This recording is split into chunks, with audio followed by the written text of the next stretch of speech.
Hola, ¿cómo están? Bienvenidos a Diligent Directors Podcast LATAM. Este es el primer podcast a nivel latinoamericano que sirve para poder hablar sobre gobiernos corporativos y directorios. Y cuando hablamos de estos temas tenemos que hablar de gobernanza. Hoy día la fotografía, las cámaras se la lleva ESG, pero en ESG principalmente la E y la S. Y algo está pasando con gobernanza.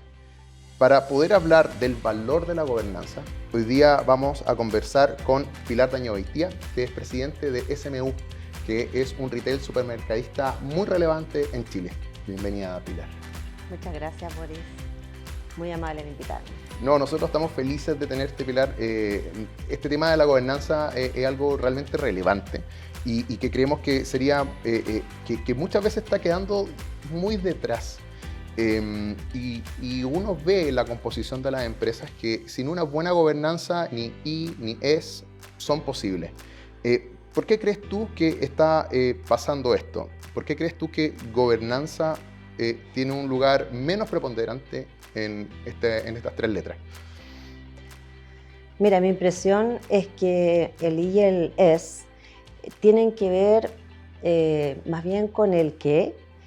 qué es lo que hace la empresa, es más, entonces más concreto, son qué actividades hacemos en medio ambiente, qué actividades promovemos en temas sociales. Y el G se ve, es medio transparente, porque al final el G creo yo que es el cómo. Ujú. Y el G involucra el cómo, desde mi punto de vista, desde el método, en la estructura finalmente. Y por supuesto que eso es menos atractivo, como Glamoroso. glamoroso, sin embargo es la base. Ujú. De hecho, es por donde nosotros partimos en SMU. Ujú. SMU, como tú seguramente debes saber, es una compañía que nació hace un poco más de 15 años atrás, con la fusión de más de 60 cadenas de supermercado a través de todo el país. Eso involucró un esfuerzo extraordinario en términos de asimilar culturas, asimilar, sobre una empresa que además minorista, donde la dedicación por el cliente es lo primero, Ujú. y en un país como Chile, que tiene una cultura tan diversa del norte, el centro y el sur, Ujú. eh, y con dueños muy potentes en términos de cultura en cada una de estas cadenas. Entonces, si nosotros no partíamos por hacer universal una cultura y una forma de hacer las cosas, y una forma de hacer las cosas con nuestra propia ética, con nuestros propios compromisos, con nuestras propias iniciativas sociales, con nuestras propias iniciativas organizacionales, con nuestro, por supuesto, nuestro propio plan de negocio, y no unificábamos eso, y era bien difícil poder transformar esto en algo exitoso. Ujú. Y desde ahí que la G partió con nosotros, o sea, tuvimos que partir con armar un gobierno adecuado, Claro. y, no, y cuando uno habla de gobierno, a veces se confunde simplemente con un directorio. Ujú. Eso es lo que también creo que a veces está en la mente de la gente. Y no es eso. El directorio es una parte de la estructura del gobierno corporativo. Entonces, por eso yo creo que el G es un poco más fome, por decirlo así. Perfecto. Y justo sobre esto de la gobernanza, que no tan solo es tener un directorio, me encantaría que si pudiera ahondar un poco más sobre eso, especialmente cuando hay que unir, claro, una cosa es unir la cultura corporativa de una empresa grande, otra cosa es lo que les toca a ustedes, que es, además, era variedad de culturas, Ujú. porque fueron muchos los supermercados de distintas zonas del país que formaron parte de un día para otro de SMU. Y entonces, ¿cómo poder darle una estructura a esa gobernanza? Y finalmente, ¿cómo transmitir una cultura y una unidad que de alguna manera les da esa viabilidad a la gobernanza? Mira, es muy importante y de nuevo Ujú. puede parecer tedioso la teoría, pero la teoría nos ayuda bastante y la norma, que a veces también uno rehuye Ujú. porque, y es cierto, estamos un poquito recargados de la norma, pero destacando ciertas cosas de la norma, uno parte levantando un poco los riesgos y las necesidades. Y desde ahí empieza a vislumbrar cuáles son, qué es lo que en el fondo qué va a ser los ejes que tú vas a empujar. Ujú, Y desde esa perspectiva, considerar dentro de tu mapa de riesgo a todos tus stakeholders, incluyendo, o por supuesto, que los accionistas, los inversionistas, tus clientes, tus colaboradores, tu consumidor, etcétera, y haces ese trabajo, que es un trabajo bien intenso, pero muy, muy importante para poder definir tus prioridades. Y eso finalmente es lo que tú y en lo que en el fondo el directorio y sus comités que tenemos para ello ponderan ujú, y definen finalmente dónde van a estar, y combinan dónde van a estar esos énfasis, ujú. ¿ya? No lo define nadie en particular, lo define finalmente este conjunto y esa yo creo que es la magia finalmente, de poder ponderar la dirección que te dan los accionistas con lo que tus consumidores quieren, con lo que tus colaboradores y con lo que tus proveedores o tus otros stakeholders. Y en ese mix, cosa que además esto tiene una dinámica y Ujú. tienes que ir permanentemente actualizándolo, vas situando las prioridades y en el fondo todo el eje de negocio de tu compañía se establece sobre ello. Y creo que eso ha sido de alguna manera lo que nos ha en el fondo enfocado en ir teniendo resultados claros. Es muy importante ser y transmitir esto a través de la cultura de la compañía. Yo Ujú, creo que es lo más, en el fondo, desafiante, ¿ya? claro. Porque al final lo importante es ser muy claro, ser simple Ujú. en las definiciones, elegir ciertas banderas y no todas, y crear planes para eso, digamos. O sea, yo diría que eso es como la magia de poder combinar todas estas cosas. Y hoy día, más encima, estamos en una realidad que requiere absolutamente la combinación de todos estos factores, porque sobre todo, como digo, la empresa de consumo que uno está atendiendo todo el día a más de, imagínate, mensualmente más de 4 millones de clientes que pasan por tu local, o sea, al final es Chile. Nosotros siempre decimos que SMU es como un poco el tejido de Chile, porque Ujú. se siente mucho la realidad de nuestros clientes así. Es muy interesante esto, especialmente pensando que tú hablas de todos estos stakeholders que están encima. Por un lado tenemos en una empresa están los accionistas, los inversionistas, los dueños, controladores, están los mismos intereses del directorio, del gerente general, tú también hablabas, efectivamente, proveedores, hay un montón, un ecosistema muy, muy rico de distintos intereses alrededor de una empresa y de una organización. Pero ¿quién hace esa articulación? Especialmente pensando en la gobernanza, ¿quién debiera liderar eso? ¿Cuál es claro, tú un poco en la respuesta inicial me dices, no es algo exclusivo del directorio. Ujú. Entonces, ¿cuál sería el rol del directorio en esto y cómo se consigue una gobernanza efectiva? El rol del directorio es fundamental en el sentido de varias cosas. Ujú, A ver, primero, el directorio, como todos sabemos, es el que define y aprueba, ¿cierto?, los planes estratégicos de la compañía, los presupuestos de cada año. Te ujú, lo pongo con ejemplos muy concretos, digamos, para poder entender.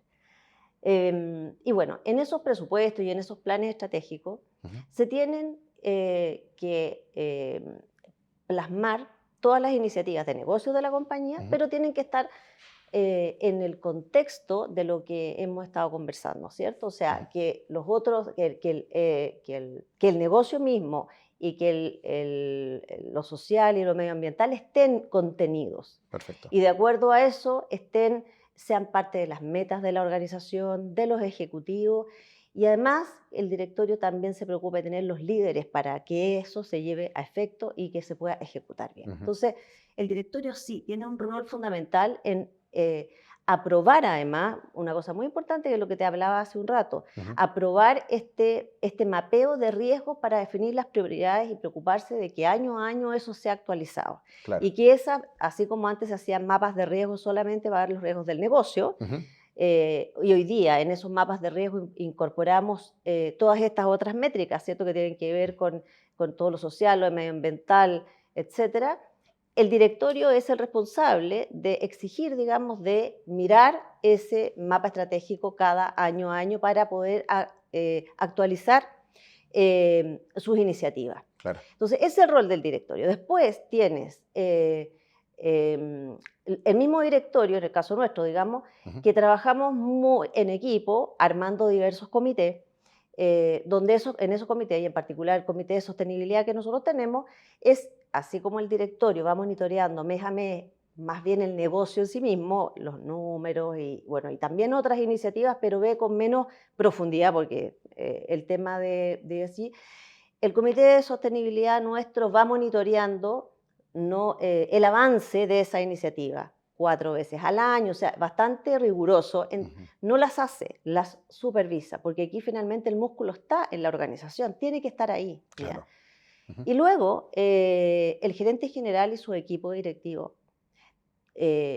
tiene que estar absolutamente involucrado, no solamente en términos de que sus metas también estén, etcétera, y los incentivos, sino que además tengan los talentos que tienen que tener, ¿ya? Y eso también es un rol, bueno, en el caso del gerente general, obviamente del directorio, pero uno depende mucho del liderazgo de los equipos para tener, digamos, estos objetivos. Y finalmente te digo que además el directorio tiene... ¿por qué se habla tanto de que debe haber diversidad en el directorio? Yo creo que, y esto es un punto importante Mira, qué para estos interesante. efectos, porque al final en el directorio uno no puede pretender de que el trabajo del directorio sea una sesión en el mes y con eso estamos conformes. Que la idea que mucha gente tiene en la cabeza, Exacto, efectivamente. entonces no se puede de esa manera, o sea, es una cosa, es imposible. Imagínate una compañía de este tamaño, aunque tengamos directorios de 5 o 6 horas, que es lo que tenemos habitualmente. Entonces tenemos que trabajar en equipo, tenemos que depositar la confianza en algunos de los actores que están dentro de nuestra mesa. Y por eso es importante que haya diversidad, porque finalmente si tú entregas un poco la confianza en parte del equipo, si armas un comité que especialmente revisa todas las inversiones de la compañía, tienes que tener gente calificada dentro de tu equipo que tenga más talento en eso para que lo dirija Claro. y sea un representante, que finalmente ahí no se toman las decisiones son del directorio, pero que ese representante que tú pusiste vaya al directorio y al directorio le dé la tranquilidad de que hay alguien que miró esto intensamente, no tuvo una, sino varias reuniones para analizarlo cuando te lo fue a presentar al directorio. Lo mismo pasa en el comité de sostenibilidad. La persona que esté ahí, que uno designe ahí, debe tener los talentos para poder, tiene que tener conocimiento más específico para poder, en el fondo, dirigir Claro. este comité y estos temas. Entonces, por eso que la diversidad en el directorio es tan relevante y uno debe buscar, porque finalmente lo que hace es que con esta diversidad de talento el grupo colegiado tiene un valor agregado mucho mayor. Sí. Muy interesante toda esta conversación que hemos tenido en estos minutos y es bastante enriquecedora. O sea, tú tienes más de 10 años de experiencia en directorio. Has tenido foco bastante relevante en temas de diversidad, de inclusión. Y me gustaría terminar preguntándote un poco sobre casos de éxito que hayan tenido ustedes en SMU. ¿Cómo, y tal vez es un desafío lo que te voy a pedir, especialmente siendo la última pregunta? ¿Cómo, si nos pudieras mencionar casos de éxito que además pudieran reflejar parte de la conversación que hemos tenido? Bien, a ver, te voy a mencionar 3 o 4 que Ujú. son, creo yo, uno de los más como emblemáticos. En primer lugar, cuando nosotros nos iniciamos como compañía, y por eso es importante cuando yo te hablo del tema del governance y Ujú. partir definiendo el marco, el propósito y qué vamos a hacer en cada cosa, que eso lo definimos entre todos, accionistas, colaboradores, etc. Cuando tuvimos que definir en dónde nos queríamos destacar en temas sociales, cuál iba a ser, digamos, nuestro columna vertebral, Ujú. dijimos, nosotros nos vamos a mover por la inclusión laboral de personas con discapacidad Perfecto. cognitiva o física. Ujú. En el inicio, los orígenes de SMU. Eso fue, y de ahí, digamos, partió nuestros manuales, se empezó a escribir y qué sé. Todo, y al poco andar, Ujú. nosotros partimos en el 2008. En el 2011 se abrió un espacio para nosotros maravilloso, porque fue una oportunidad donde en la Teletón Sí. salió uno de los grandes auspiciadores, digamos, auspiciadores, acompañantes, donantes de la Teletón, que era un retailer. Y nos preguntaron si nosotros estábamos disponibles. Y en ese momento, como el governance había funcionado tan bien en el sentido de que esto estaba escrito en piedra, no había ni una duda en ninguna parte, esto subió y la decisión fue tomada en forma muy rápida.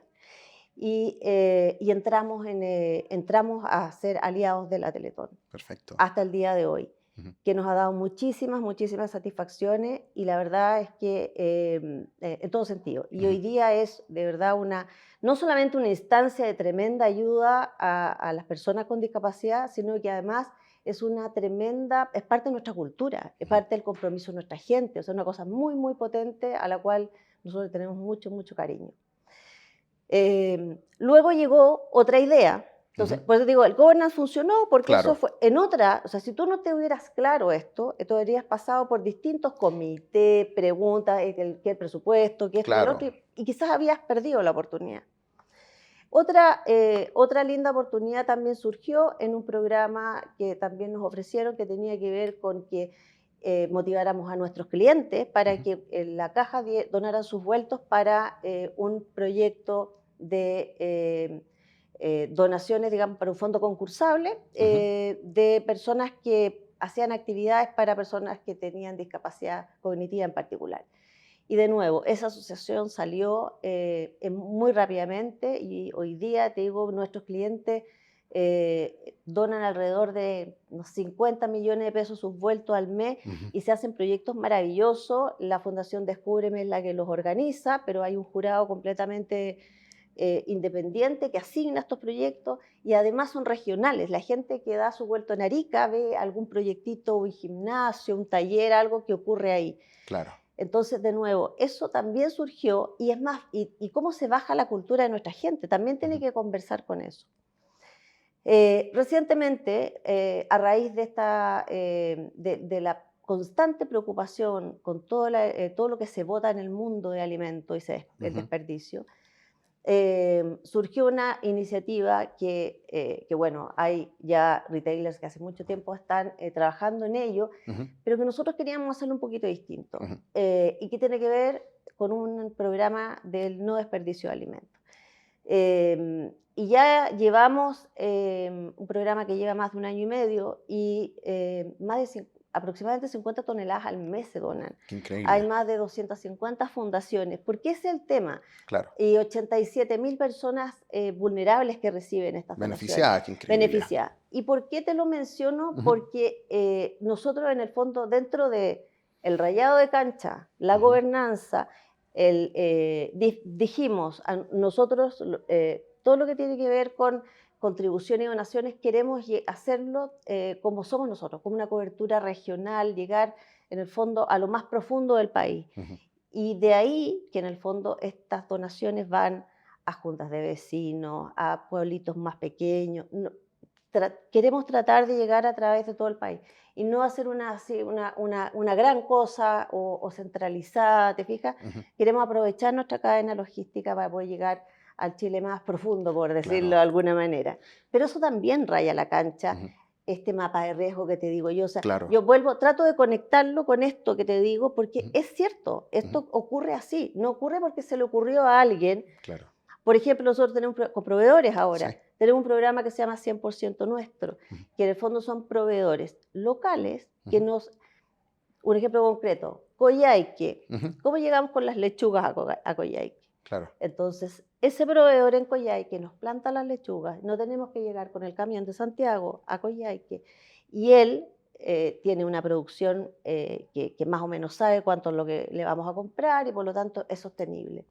Entonces, además en ese programa, como buscamos también trabajar por la equidad de género, también es parte de los puntajes, digamos, para poder participar. Entonces, de nuevo, son todas cosas vinculadas con las definiciones que tú tomaste en tu mapa de riesgo, con la aprobación de tu accionista, tu inversionista, etc.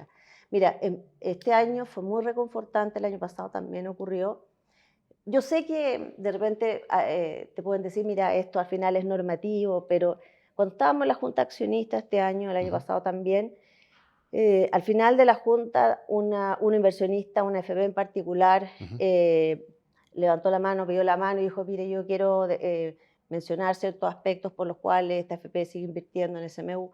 ujú. Y en parte de ello mencionó este programa que te mencionaba de la, la donación de alimentos, Increíble, el no desperdicio. claro, Y, y eso es muy reconfortante, porque tú totalmente. sientes que en el fondo ya no solamente estás haciendo un negocio rentable y te está yendo bien financieramente, que eso es básico, porque si no todo lo demás es música, porque uno, Ujú, digamos, puede haber muchas ganas, pero si no hay recursos. Pero entonces es ahí donde tú dices, bueno, claro. estamos avanzando. No, y especialmente este último ejemplo que mencionas que te muestra de manera concreta y clara que estos criterios ESG, el criterio no termina siendo tan solo unas tres letras que uno las ocupa de manera más bien marquetera, sino que finalmente se transforman en realidad. Eh, Están los ejemplos que nos acabas de mencionar. Es emocionante escucharte, la pasión con la que lo relatas. Y también te muestra cómo efectivamente el mundo, tanto para los accionistas, al momento de poder definir dónde van a ir haciendo su esfuerzo de inversión, estos temas son muy relevantes al día de hoy. Y Pilar, te queríamos dar las gracias. Creo que hemos tenido una conversación muy enriquecedora. Creo que lo que hemos conversado sobre gobernanza y cómo finalmente esa gobernanza se hace realidad, se ha logrado muy, muy bien y creo que es un gran input para Latinoamérica entero. Y por lo último que te quiero decir y desafiar, porque nosotros nos desafiamos Ujú, año a año, creemos que hemos avanzado bastante, pero hay que avanzar, hay mucho, mucho por hacer. ujú. En ese sentido, yo siempre digo, hay que ser súper humildes, hay que ponerse las metas, hay que estar felices por lograrlas, pero y desde esa perspectiva yo le digo a mi gente, participemos en todos los concursos, porque esa es la forma que nos vamos midiendo. Ujú, Además de medirnos internamente, eh, y gracias a Dios nos ha ido bien, nos hemos sacado dos premios súper importantes, el de Iguay con el Mercurio, también el premio Impulsa Mujer, varios premios. ujú, Pero más allá de los premios, lo que te quiero contar es que es un desafío para nosotros también, claro. ir y participar, pero son premios, por supuesto que muy serios, Ujú, y te ranquean, y que un tercero te audite, te ranquea, también es muy reconfortante. Y por otro lado también ves dónde están tus brechas y claro. dónde están tus desafíos. Y eso también te sirve para poder empujar a ir cada vez mejor. Y a nutrir finalmente esta cultura y nutrir finalmente la gobernanza. Pilar, muchas gracias por estar con nosotros. Gracias a ti por la invitación. Y a ustedes los dejamos invitados a seguir escuchándonos y viéndonos en Diligent Directors Podcast LATAM, el primer podcast a nivel latinoamericano para hablar de estos temas de gobierno corporativo y de directorios. Que estén muy bien.